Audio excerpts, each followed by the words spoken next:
Pour ne rien manquer, abonnez-vous maintenant. Les vraies voix Sud Radio. Bonsoir Félix Mathieu. Bonsoir tout le monde. Et vos trois mots dans l'actu sont recadrage, abrogation et défaillance. Le combat contre l'extrême droite ne passe plus par des arguments moraux, recadre Emmanuel Macron après les propos d'Elisabeth Borne sur le RN, héritier de Pétain. Des rangs macronistes vont debout à l'Assemblée nationale. Le président LFI de la Commission des Finances, Éric Coquerel, refuse d'empêcher l'examen de l'abrogation de la réforme des retraites. Et puis un rapport parlementaire accablant suite à la mort d'Ivan Colonna, tabassé par l'un de ses codétenus. Des députés pointent des défaillances et même des fautes graves de l'administration. Les vraies voix Sud Radio. Ça ressemble fort à un recadrage en plein Conseil des ministres. Emmanuel Macron estime qu'il ne faut pas combattre l'extrême droite par des arguments moraux. Façon de prendre ses distances avec ses propos d'Elisabeth Borne ce week-end sur Radio J. Je ne crois pas du tout à la normalisation du Rassemblement national. Je pense qu'il ne faut pas banaliser ces idées. Ces idées sont toujours les mêmes. Alors maintenant, le Rassemblement national y met les formes, mais je continue à penser que c'est une idéologie dangereuse. Également héritier de Pétain. Absolument. Marine Le Pen, pareil. Je n'ai jamais entendu Marine Le Pen dénoncer ce qu'ont pu être les positions historiques de son parti, et je pense qu'un changement de nom ne change pas les idées et les racines. Selon des propos rapportés par Le Parisien aujourd'hui en France et Le Figaro, puis confirmés ensuite par des participants à l'agence France Presse, le chef de l'État a bien lancé: vous n'arriverez pas à faire croire à des millions de Français qui ont voté pour l'extrême droite que ce sont des fascistes. Des propos tenus donc en présence de sa première ministre. Philippe Bilger. C'est la preuve qu'Emmanuel Macron n'est pas un président qu'on peut critiquer globalement. Je trouve qu'il le dit tardivement, mais il a totalement raison. Très modestement, ça fait des années que je dis que l'attitude de l'opposition éthique au Rassemblement national n'a rigoureusement aucun sens, parce qu'elle sert uniquement à pallier la pauvreté de la réplique politique. Et donc, ça me paraît une évidence, et je suis content qu'il remette sa première ministre à sa place.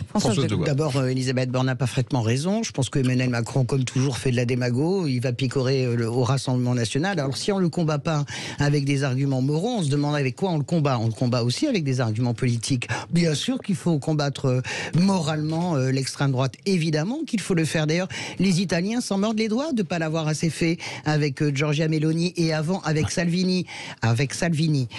Donc Emmanuel Macron fait de la démagogie, il est le premier à aller picorer à l'extrême droite. Voilà un homme qui a été élu, et j'en fais partie, pour barrer la route à Marine Le Pen, et qui se comporte d'une façon cynique, et je peux développer ça pendant des heures, j'ai pas envie, mais voilà. Donc encore une fois, les blablabla d'Emmanuel Macron m'intéressent pas. Voilà. Vous croyez à ce que vous dites? Oui, j'y crois. Bon, écoutez, pourquoi pas, hein? J'y crois profondément. Oui, pourquoi? C'est un petit peu caricatural quand même. Comme vous.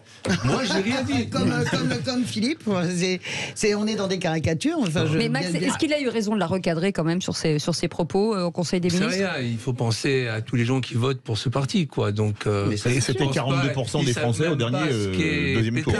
Ils savent même pas. Ils n'ont pas connu ça. Pourquoi vous pensez qu'ils savent pas qui est Pétain? Mais parce que il y a beaucoup de jeunes qui votent pour ce parti et ils savent pas ce qu'est Pétain. Déjà, ils savent pas quand est la fête nationale, puisque de toute façon maintenant l'histoire a été passée aux oubliettes, quoi. Ils connaissent plus l'histoire de notre pays. Non, mais moi je crois que vous avez une drôle de...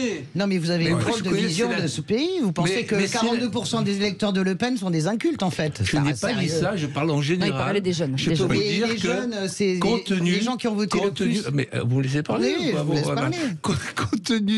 Compte tenu du fait qu'on n'étudie plus l'école, on n'étudie plus l'histoire à l'école, hein, les gens sont complètement incultes sur l'histoire de notre pays. Demandez ce qu'on fait le 14 juillet, faites le test, vous allez voir. Je pense que vous mélangez un peu tout. Enfin, je mélange rien du tout. Bien sûr, vous dites que ce sont des incultes. On passe au deuxième mot parce que le temps tourne. Votre deuxième mot, Félix, abrogation, avec une décision qui plonge l'Assemblée nationale en ébullition. Le président insoumis de la Commission des Finances, Éric Coquerel, refuse de déclarer irrecevable la proposition de loi visant à abroger la réforme des retraites. Texte présenté en vue de la niche parlementaire du groupe Lyot pour la semaine prochaine, jeudi 8 juin. Et pourtant, ce matin encore sur France 2, la présidente de l'Assemblée nationale, Yaël Braun-Pivet, le redisait.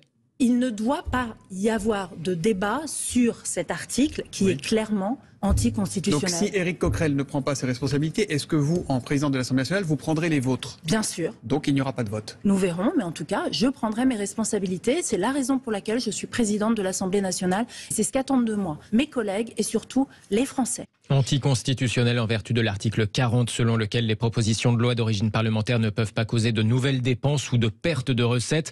La réponse officielle est donc venue un peu plus tard. Éric Coquerel, président LFI de la Commission des Finances, refuse de déclarer cette proposition de loi irrecevable. Il y a eu pas mal de pressions qui ont été faites ces derniers jours sur ma décision, y compris, là je m'étonne un peu quand même, beaucoup venant de l'exécutif. Je trouve un peu paradoxal que l'exécutif se mêle à ce point d'une décision qui va être purement parlementaire. La saisine du président de la Commission des Finances par des membres de la majorité, c'est pas la vérification d'un texte en se disant on vérifie qu'il est constitutionnel ou pas. C'est un geste partisan. C'est un geste politique pour écarter un texte, ce qu'elle a le loisir de ne pas faire. Une décision partisane, politique, politicienne, un argument brandi en retour par les bancs macronistes contre Éric Coquerel. Ici, Jean-René Cazeneuve, député Renaissance. C'est une grande surprise. Je crois que c'est la première fois sous la Ve République qu'un président de la Commission des Finances a une posture partisane et pas une posture qui devrait être la sienne. Le respect des institutions, être président de la Commission des Finances et faire appliquer nos règlements et notre Constitution. En tout cas, le président de la Commission des Finances, Éric Coquerel, estime aussi désormais que si la présidente de l'Assemblée retoquait elle-même le texte du groupe Lyot, cela mettrait selon lui en péril toutes les futures propositions de loi. On y reviendra plus longuement tout à l'heure avec Françoise de Goa. Troisième mot, défaillance, celle pointée par la commission d'enquête parlementaire sur la mort d'Ivan Colonna. Elle publie un rapport sévère pointant une série de dysfonctionnements et même de fautes graves de l'administration pénitentiaire, mais aussi de l'autorité judiciaire. Selon le président de cette commission, Jean-Félix Acquaviva, l'administration avait mal évalué la dangerosité du codétenu qui a tabassé à mort le militant indépendantiste corse l'année dernière. Nous avons deux individus en miroir, l'un avec une gestion extrêmement rigoureuse liée au traumatisme de l'assassinat du préfet Rignac, qui a clairement eu une gestion politique et spéciale d'Ivan Colonna et des membres du commando Rignac, c'est démontré dans le rapport, et puis l'autre a fait l'objet d'un comportement des autorités administratives et judiciaires et pénitentiaires très proactif, très empathique, alors qu'il était extrêmement dangereux, haut du spectre, très haut du spectre même, et on le retrouve en emploi général, ce qui est une exception parmi l'ensemble des terroristes islamistes français. Donc tout cela interroge grandement, il y a beaucoup de zones d'ombre. Jean-Félix Acquaviva, député de Corse au micro de la chaîne parlementaire. Le rapport préconise que la prise en charge des troubles psychiatriques soit le prochain chantier d'ampleur de l'administration pénitentiaire. Merci Félix Mathieu.